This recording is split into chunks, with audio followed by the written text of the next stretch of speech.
Good morning to everyone. Bom dia para todo mundo. First of all, I would like to thank the organizing committee of this conference for the invitation. It's a great honor for me. It's also a great privilege to debate with so many people whose practices inspire me.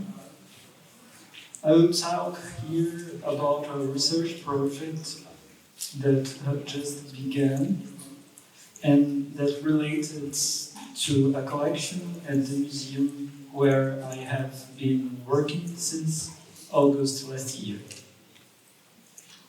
Although this is initial research, it follows the paths opened up by other researchers and in close dialogue with issues that I have dealt with before. That a country that it is itself a former colony, like Brazil, casts on its territory and its people.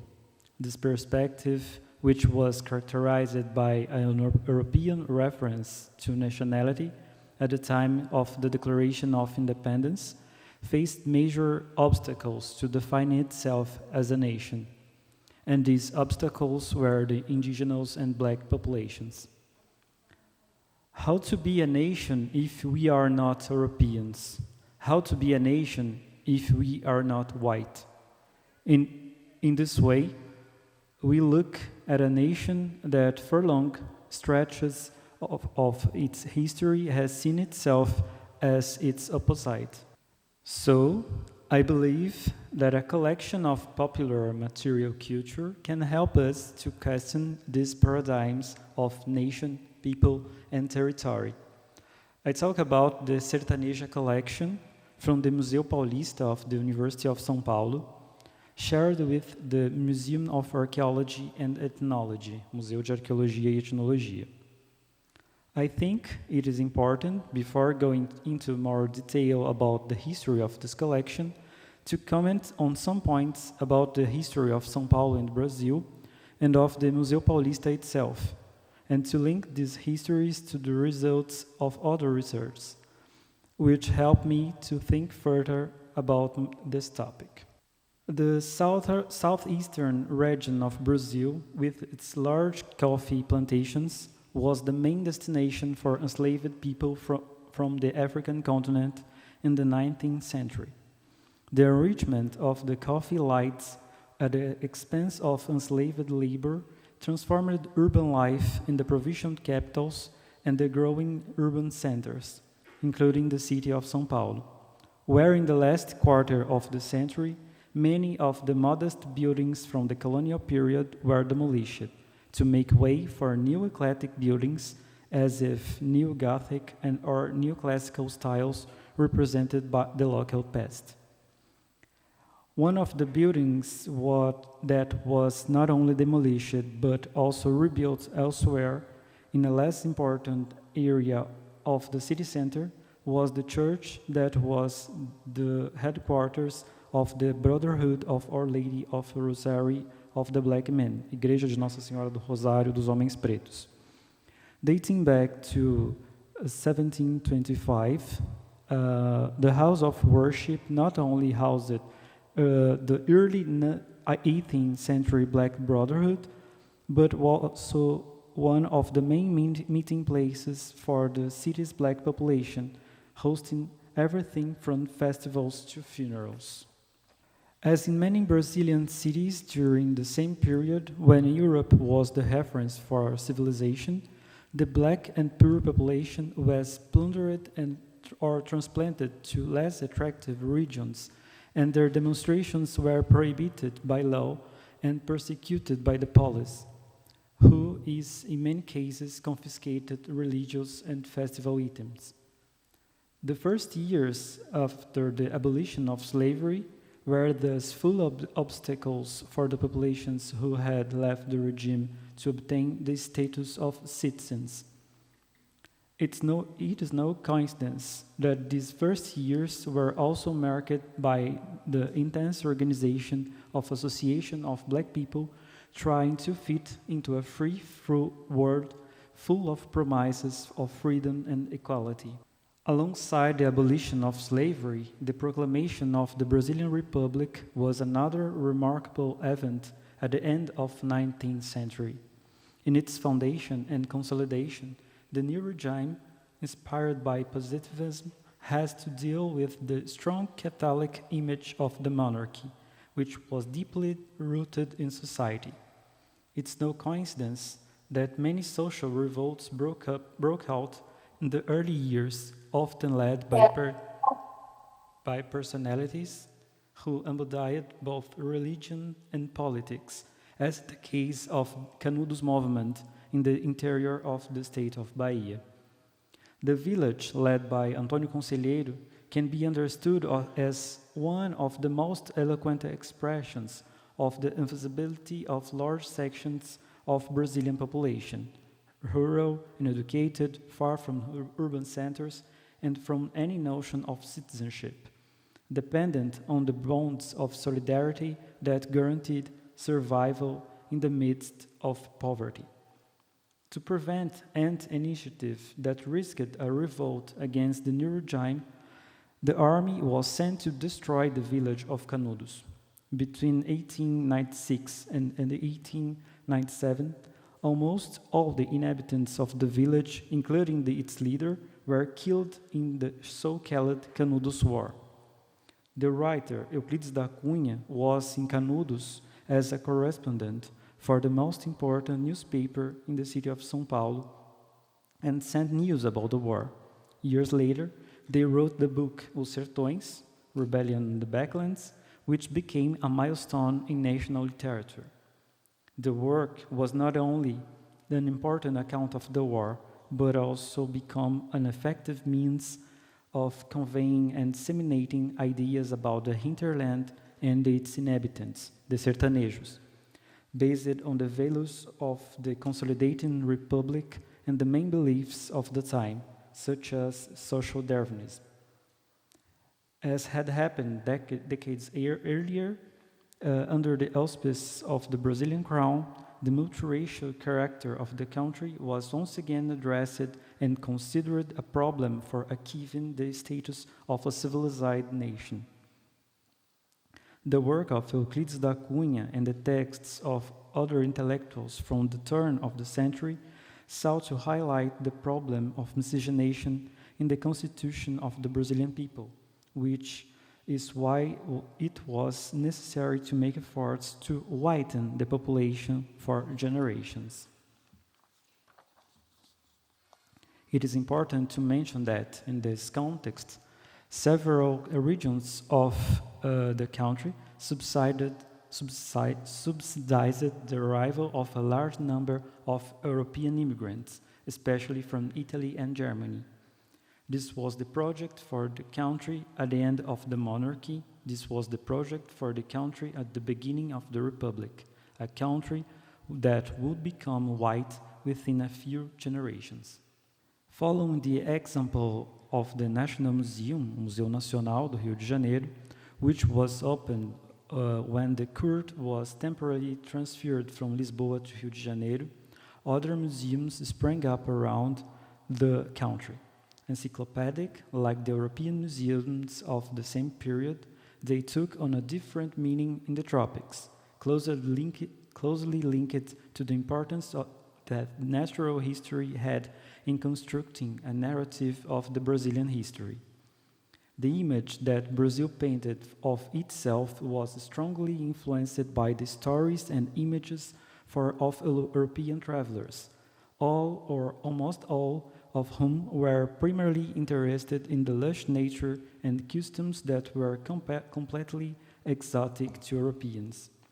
When the Brazilian Historical and Geographical Institute, an institution modeled in the Academies of Science and founded in the name of Pedro II, announced a competition to define how the history of Brazil should be written, the winning work was that of the Bavarian traveler Carl von Martius. One of the naturalist highlights was the racial configuration of the young nation. Three ethnic groups living together under leadership of white people, and only they were capable of leading Brazil to civilization. A little later, Francisco van Hagen, considered Brazil's first historian, not only took up Marciu's proposal, but also suggested that history should be concerned with great deeds, that is, the history of white men, and anthropology should be concerned with the study of social groups that will disappear with progress, above all, indigenous peoples. At the time, enslaved people were not a subject that could even be considered. This matrix of Brazilian thinking about its history and its people was formulated, defended, and disseminated in the historical and geographical institutes, in the law and medical faculties, and in the museums, as Lilia Schwartz rightly pointed out. From the north to the south, museums associated the way of life of indigenous and African populations in general with wild nature, as well as European museums portrayed the non-white population in the territories under their colonial rule. To paraphrase Quilimambe, it would not be an exaggeration to say that a large proportion of historical and ethnographic museums in this context were museums of the white future, exhibiting entire peoples, non-white, as endangered species.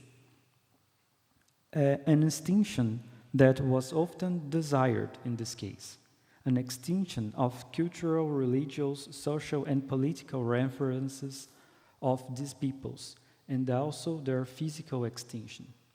All this is a fundamental part of a pedagogy that has accustomed us to racism.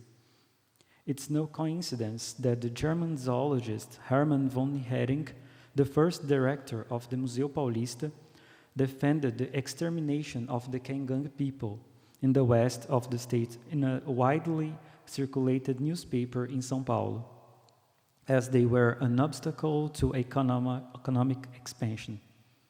The past could be indigenous, African, Afro-Brazilian, but the future belonged to the whites.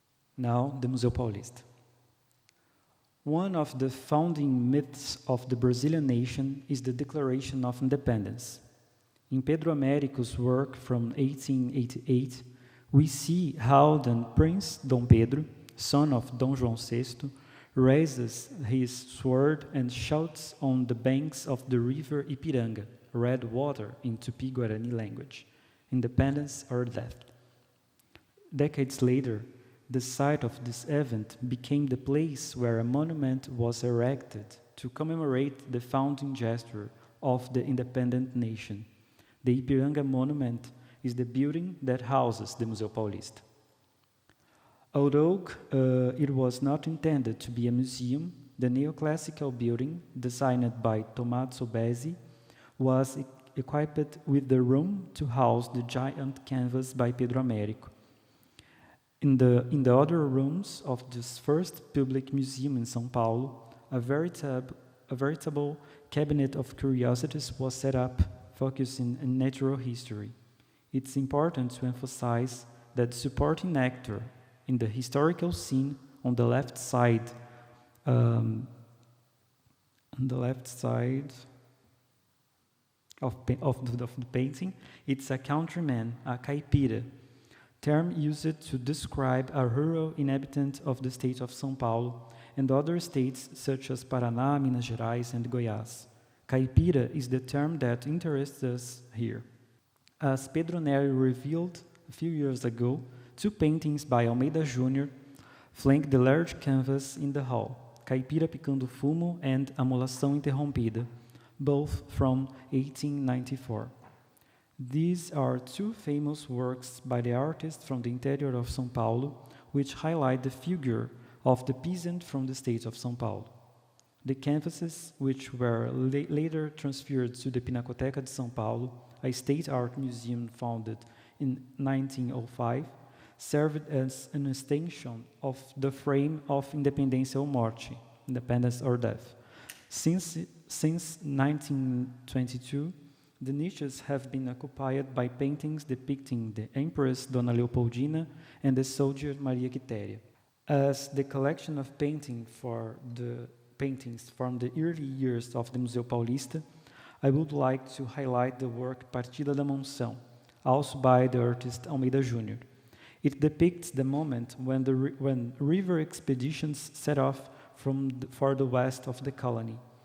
They left the interior of the state of São Paulo and followed the Tietê River to the Cuiabá region. I would also highlight in this painting the details that the artist, who was born centuries later in the same region from which these expeditions departed, gave it to the faces of ordinary people, probably men, women, and children from the end of 19th century.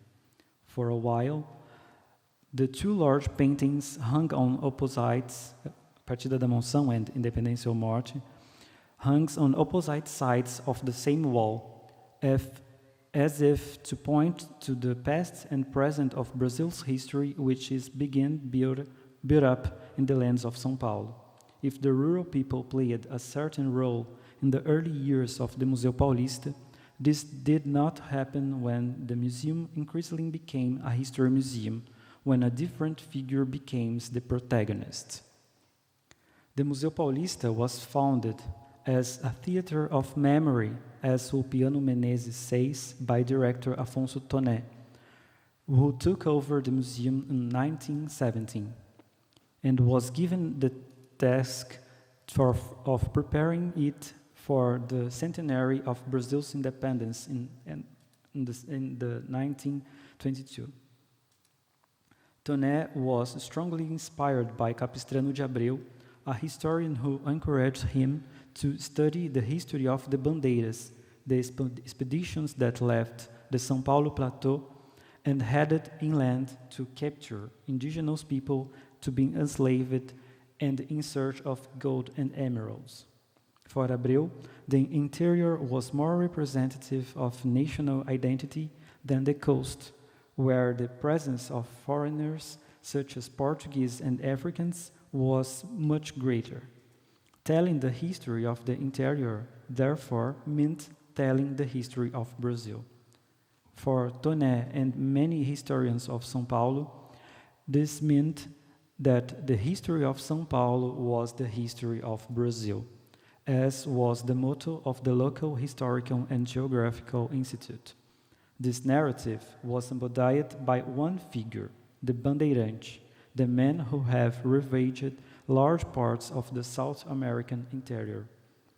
To tell this history in the Museu Paulista, Toné commissioned historical paintings and designed an exhibition that would capture the theater of memory.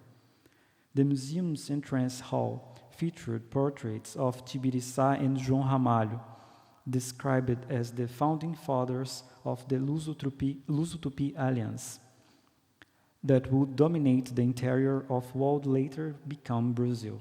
The epicenter of this historical process is the region of São Paulo de Piratininga, the village founded by the Jesuits in 1554.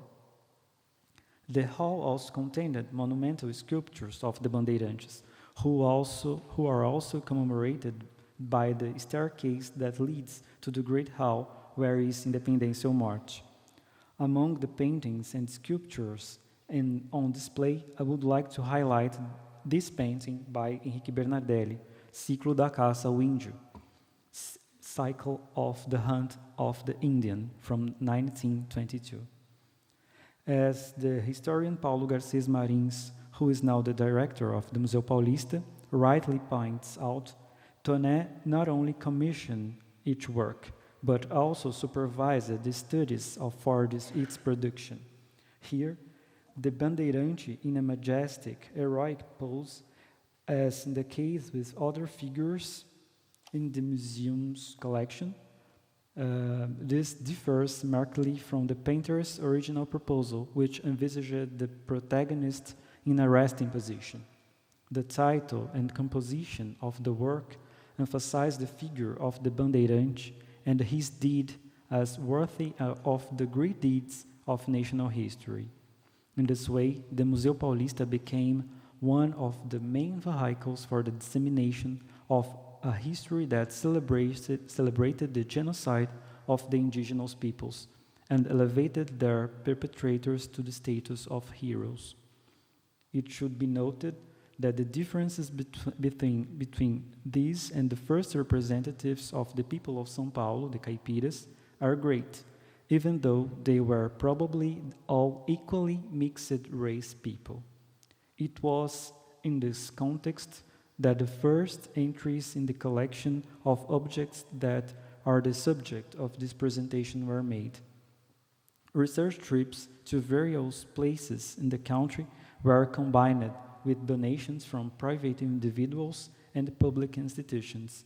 The aim was precisely to document what would disappear but represented the essence of Brazil. On the one hand, the heroization of the destroyers, on the other, the remains of the vanquished, although survivors. Although the Museu Paulista already had collection of objects related to the indigenous of Brazilian and sertanejas populations, the three categories found in the documentation from the first half of 20th century, a department of ethnology was not established until 1946, when director Sérgio Buarque de Holanda took over and appointed Herbert Baldus to head the new department. An important note at this point: Baldus and Sérgio Buarque de Holanda knew each other from the network of the São Paulo School of Sociology and Politics, an institution that, together with the Faculty of Philosophy, Sciences and Letters, had become the most important centers of humanistic scientific production in the city and state, in a context of strong cultural investment by local elites after the loss of power and prestige in the 30s. Back to the topic. The Department of Ethnology was responsible for organizing collection, publishing the Revista do Museu Paulista, and coordinating research and collecting expeditions with the indigenous populations, among other things. The third thing that stands out is the recurring convergence between Afro-Brazilians and sertanejos, on the one hand, and indigenous populations on the other, revealing a very limited understanding of how each group was viewed. My hypothesis is that these divisions reflect the perception that many of the ways of life seen as sertanejos in São Paulo are heavily influenced by Afro-Brazilian cultures, forgetting the strong links between these and indigenous cultures. In this context, and for many people today, being indigenous implies a romanticized notion of purity rather than a dynamic and diverse identity like any other. Although it has not been possible to determine when the collection began to be called sertaneja, two things can be established. Firstly, the name is inspired by the collection of the same name created in 1918 by Edgar Roquette Pinto at the National Museum. This institution brought together everything that belonged to the world of the hinterland or the interior, or that did not belong to the other already recognized categories of indigenous and black people, as Carla Dias points out. Secondly, the Museu Paulista used the name Registro Geral Sertanejo, Sertanejo General Registration, to list the objects' collections, and to this day, this is the one of the few ways to identify that a particular object, either from this museum or from the Museum of Archaeology and Ethnology, was listed in this collection. Many of the first numbers in this list refer to objects from a donation from the Department of Justice from Bahia, which consisted in objects of Afro-Brazilian religions such as candomblé sent to the museum in 1928.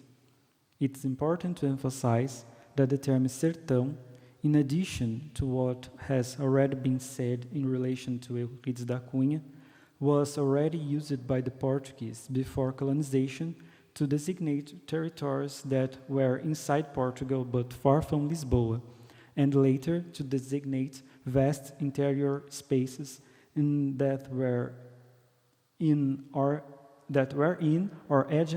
adjacent to the newly conquered possessions and about which they knew little or nothing, as Janaína Amado states.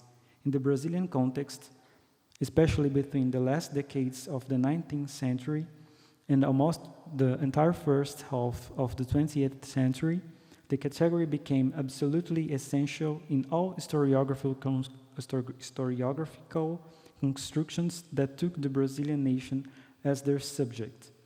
Whether during the centenary of the independence in 1922, during the Brazilian Estado Novo between 1937 and 1945, or during the construction of Brasília, the new capital in the interior, this inward gaze was not only formative for scientific and literary productions, but also for the state policy of national integration, which would set the tone for many federal initiatives, both under democracy and under the dictatorship of 6485. The Sertaneja collection, which comprises around 950 objects, was created between 20s and 50s, which suggests that two directors of the Museu Paulista were involved in its organization, Afonso Toné and Sérgio Buarque de Holanda, or Herbert Baldos.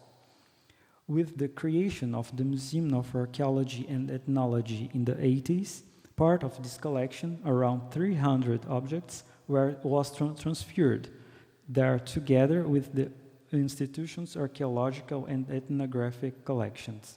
The criteria that led the separation of Sertaneja collection are still unclear. I would like to talk about two sets of this collection. The first is the aforementioned Bahia Fetish Ethnographic Collection, the objects of Afro-Brazilian religions which, according to Lia Laranjeira, came to the Museu Paulista in 1928. It consists of 91 pieces sent by the Department of Justice of Bahia. These are sacred objects from terreiros, also sacred spaces of Afro-Brazilian religions. As was common in many Brazilian states, the police persecuted these religions and confiscated these objects, which became part of the collections of policy museums or public security departments. Lia Laranjeira has dedicated to investigate this collection and try to find out which terreiros in Salvador were target of violent police actions. Last year, Aline Montenegro Magalhães, my colleague and current head of the Collection and Curation Department at Museu Paulista, organized the meeting of terreiros and in museums, where a group of guests, including priests of different Afro-Brazilian religions, among them the artist and the blacksmith from Bahia, José Aldário dos Santos, were invited to see and touch these objects. This was a first look at the objects from the categories of the universe that created them. They revealed their main meanings, the techniques used, their sacredness, and the possibilities of renaming and reclassifying them from a perspective free from religious racism that kidnapped them a century ago. Another group from this collection that I have been working on last month is the one that the Museu Paulista acquired from the folklorist Alceu Maynard de Araújo in the 50s. Alceu Maynard de Araújo left behind an extensive body of work on festivals, musical expressions and rituals, oral knowledge, and various other cultural references that are understood as folklore. Whether in Documentário Folclórico Paulista, Folkloric Documentary of São Paulo, from 52, Cultura Popular Brasileira, Brazilian Popular Culture, 71, or in many other reference works, the professor born in the city of Piracicaba, a city that is very central when it becomes to the Caipira culture, led texts, photographs, and illustrations that are a great importance for analyzing the material culture that makes up the Sertaneja collection. The documentary was conceived as a work for educational purposes, following on from the great services to museums, exhibitions, and conferences on folklore that its author had already provided. According to the work, the folklorist systematically returned to the places he studied, making his research and ongoing activity closely linked to the ritual calendars. In 1950, the Department of Culture awarded him a prize for the work Agricultural Cycles, Religious Calendar, and Magic related to the plantations in Cunha. A first step towards identifying the paths taken by the objects in Alceu Mainard's collection is provided by his writings, in particular the three-volume work Folclore Nacional, Festas, Bailados, Mitos e Lendas, National Folklore, Festivals, Dances, Myths, and Legends. The three volumes are richly illustrated with photographs, drawings, scores, and diagrams of the cultural references researched by the author, with very detailed descriptions of contexts and social relationships, often identifying the interlocutors by name, surname, age, profession, and indication of ethnic racial group to which the person belongs, according to the author's point of view, of course. I think it's important to note that is in preface to the work, Herbert Baldus describes his relationship with Araújo, who came to his courses at the School of Sociology and Politics 2 decades earlier as an eager student. Baldus says that Araújo's intentions was to be an explorer of the hinterland and savior of the forest dwellers. Araújo followed Baldus' research on the Caingang, but eventually devoted himself to rural communities after working as an assistant to Donald Pearson and Emilio Williams at the same School of Sociology. Although he presents or comments on cultural references from different parts of Brazil, the state of São Paulo stands out. Even more, three religions of the state are very present: the Paraíba Valley, a region between São Paulo and Rio de Janeiro, the Médio Tietê River region, west of the capital, and the Ribeiro Valley in the south of the state. Known today for its natural and environmental heritage, and dozens of indigenous and quilombola communities. However, the focus on the first two regions, whose history is closely linked to the coffee plantations and which are therefore home to a large number of descendants of enslaved Africans. The events described by Araújo take place in the 40s, almost always with the statement that these were practices that were disappearing, as they were only practiced by some very old people who were persecuted by Catholic priests who did not look favorably on certain manifestations within the churches. It's important to mention that there was evidence of events that had religious and political support and were attended by younger people in some places, which indicated their persistence. I will show some photographs by Alceu Mainard and some objects from the Sertaneja collection. Here is the caixa de congada, there are some letters to Alceu Mainardi Araújo Group from Folklore Research Center, Mário de Andrade, offers his patron, Alceu Mainardi Araújo, in October 47. It's a caixa from Chiririca, now Eldorado, a city with many quilombola communities. Here, guaiá de batuque, a musical instrument from Macumba Paulista, Afro-Brazilian religion from Tietê. And here, two pictures, the Feast of the Holy Spirit, and large canoes in the Tietê River, also in Tietê. And a Mozambique dancer from Cunha. Mozambique is a feast also, in the Paraíba Valley. Thanks to the clues and the rich descriptions of Alceu Mainardi, I hope it will be possible to follow his footsteps and get to the production contexts of the objects that make up the collection he sold to the Museu Paulista, even if cannot identify the relatives descended from the folklorists' interlocutors, especially in towns of Cunha and São Luís do Paraitinga in Paraíba Valley, and in Tatuí, Tietê, and INB in the Médio Tietê River region. Holding workshops with communities, such as last year with priests of Afro-Brazilian religions, is an important first step in this direction. The Sertaneja collection is the National Museum became a regional collection in the years of the Brazilian Estado Novo, and then a folkloric collection in the 50s.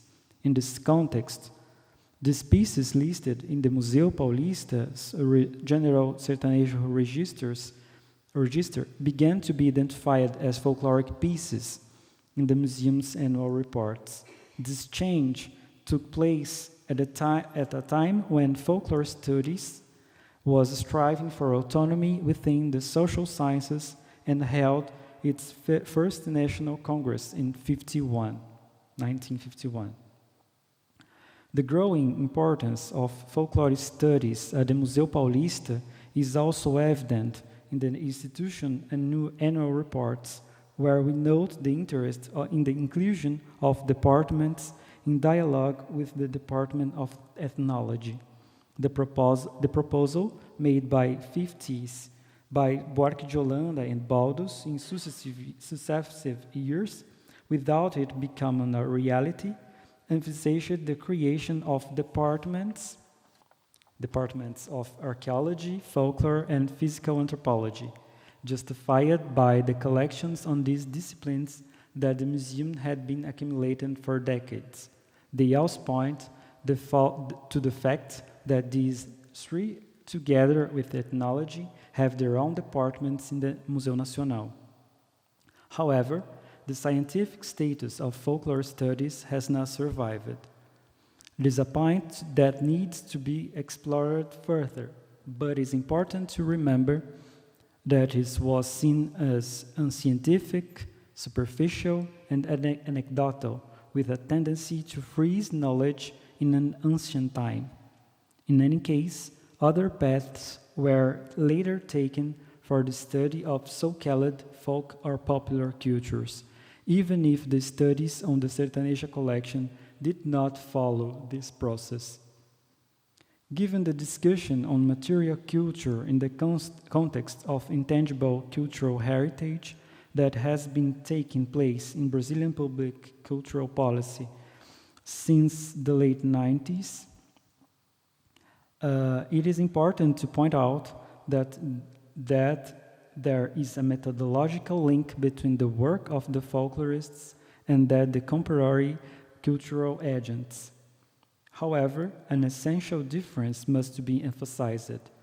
In the context of public cultural policies in contemporary Brazil, the so-called National Inventory of Cultural References, Inventário Nacional de Referências Culturais, a tool for consolidating information for the definition of cultural rights, if done well, should not be a document in which only the voice of interpreter is heard.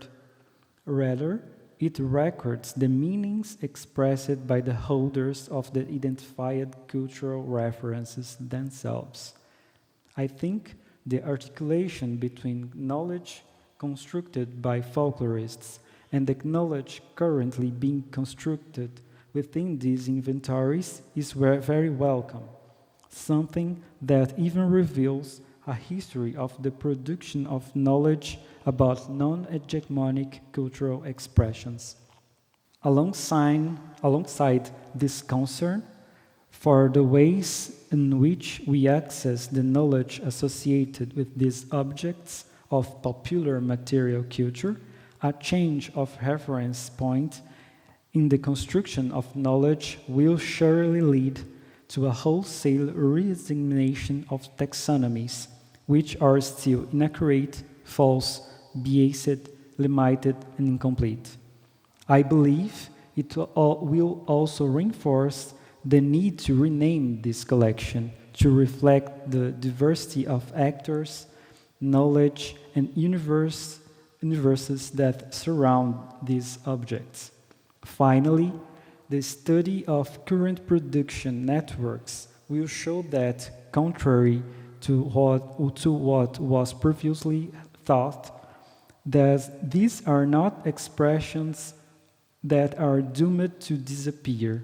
Rather, they are dynamic cultural expressions that change over time. They have a history, they have a past, a present, and a future.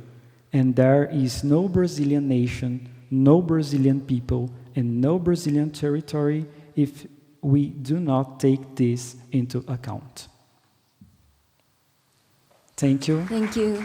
Thank you so much, David. Do you want to join me here or stay there? We would like to thank you for this very inspiring talk. We've all learned a lot about this entangled history of museums and nation building in Brazil. Well, I was very interested in the ways you explore this entanglement between museum history and nation building in Brazil, but also how the history of disciplines, anthropology, is weaved into this history. I think this has many parallels in many different countries. I was wondering if you could say something a bit about how you see the dialogues both between these collections, the different categorizations of collections such as the Sertaneja, but also maybe the Afro-Brazilian and the indigenous collections today in the museum, and how the disciplines themselves talk to each other today. Eu acredito que nas últimas décadas, talvez provocado pelas políticas culturais, muitas disciplinas ou muitos pesquisadores têm buscado uma compreensão mais transdisciplinar sobre essas questões. E acredito que seja bastante importante também destacar a importância das políticas, das ações afirmativas no Brasil nos últimos 25 anos, que trouxeram para dentro da academia, para dentro da universidade, outros saberes e a compreensão de outros agentes que têm mostrado que é possível descolonizar o pensamento acadêmico também. Thank you so much. Okay, we have a question from Siraj. Yeah, thank you. Thank you very much. I'm fortunate. I feel very fortunate that I've been able to go to Brazil occasionally over the last 15 years or so and work with colleagues there in Salvador, a little bit in Rio de Janeiro, but also colleagues in museums in Ibram. And in the early days that I went there, we were doing work on comparative race between Brazil and South Africa. And one of the questions that I remember discussing with colleagues there was how do indigenous people fit into the discussion about race? Very much in the time of the myth of all Brazilians being mixed and a denial of blackness and so forth. And the response that I got at the time was that indigenous people do not belong to the discussion about race. They belong to the discussion about the environment, which was really shocking. But more recently, what has been very interesting to observe is how the black question, or the question of blackness, is also simultaneously a question of indigeneity. That the separation of the two discussions is not happening as it was before. I mean, that was very heartening, even in a place like Salvador, where that is very powerfully how these questions are being addressed. So the question arises, how are museums addressing those transformations? Excelente pergunta. Muito obrigado. Thank you, Suraj. Essa questão, ela diz muito respeito à forma como o conhecimento sobre as questões indígenas foram construídas no Brasil nos últimos 70 anos, 80, e como a discussão sobre a população negra também foi discutida academicamente nos últimos 70, 80 anos. Sorry, if you want me to translate that? Yeah. You have to pause. Yeah, so David was saying that the answer to this question is related to how knowledge about indigenous populations has developed in the past 60 years in Brazil. 70 years, 80 years in Brazil, and also the trajectory of the knowledge produced about African populations in Brazil in the past. Yeah. E isso fez com que se construísse uma noção de etnia diferente de uma noção de raça no país. Tanto que a gente costuma falar em relações étnico-raciais, sempre em conjunto. Acho que é algo bastante particular do caso brasileiro, que indígenas estejam associados à ideia de etnia, de cultura, e as populações negras à noção de raça. Well, yeah, and that translates into this dichotomy between the notion of ethnicity and the notion of race. And indigenous populations in Brazil have been associated with the idea of ethnicity and culture, while African descendant populations have been associated with debates around race. And in Brazil there is a specific conversation around the idea of ethnic-racial relations. Yeah. E esse tipo de discussão hoje tem se tornado cada vez mais rica, com uma presença cada vez maior de pesquisadores, de investigadores indígenas dentro da universidade, porque pesquisadores negros já existe há bastante tempo, mas a presença dessas pessoas nesses meios acadêmicos é bastante recente. Então isso tem tensionado e provocado uma discussão muito mais rica, muito mais profunda hoje. Yeah, and this discussion has been enriched by the integration of indigenous researchers in academic environments and at the university. Afro-Brazilians have been part of the university for a longer period. The integration, participation of indigenous people in university is more recent, but these discussions have been greatly enriched by the presence of these researchers. E isso acaba chegando para dentro dos museus por meio de profissionais que têm se formado e têm pautado, ou de agentes públicos que têm provocado os museus a tomarem partido a respeito dessas histórias. Acho que um dos casos mais importantes, que eu conheço de perto, é o caso do Museu de Arqueologia e Etnologia da USP, como a professora Marília apresentou ontem.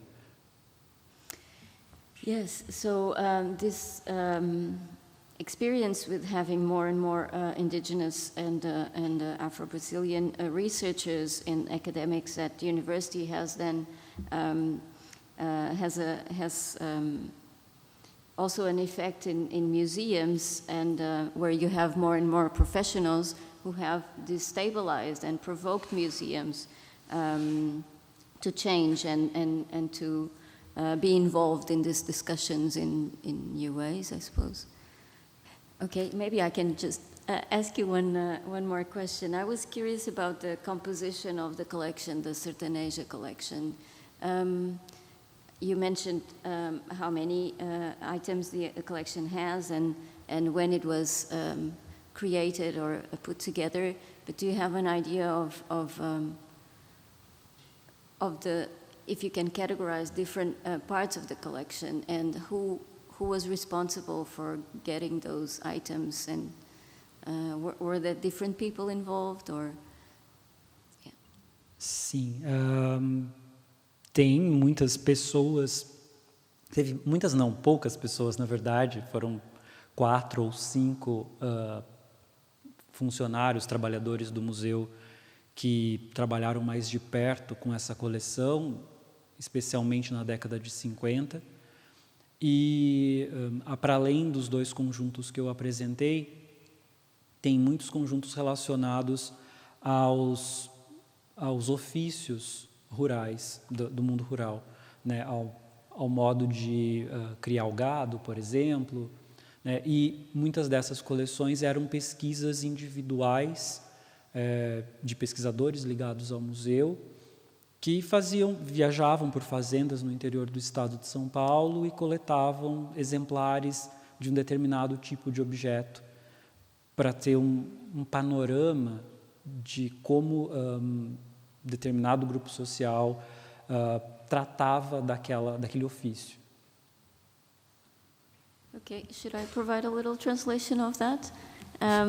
Yeah, so thank you so much for this answer, very interesting. So David was saying that besides the 2 sets of that are part of the collection, there are also other sets of objects that have been collected by people, researchers connected to the museum, who, as part of their research or in the field, would collect certain items from especially rural areas and attached to different crafts and rural ways of life, I suppose. Yeah, thank you so much. Yeah. Very, very interesting. So thank you.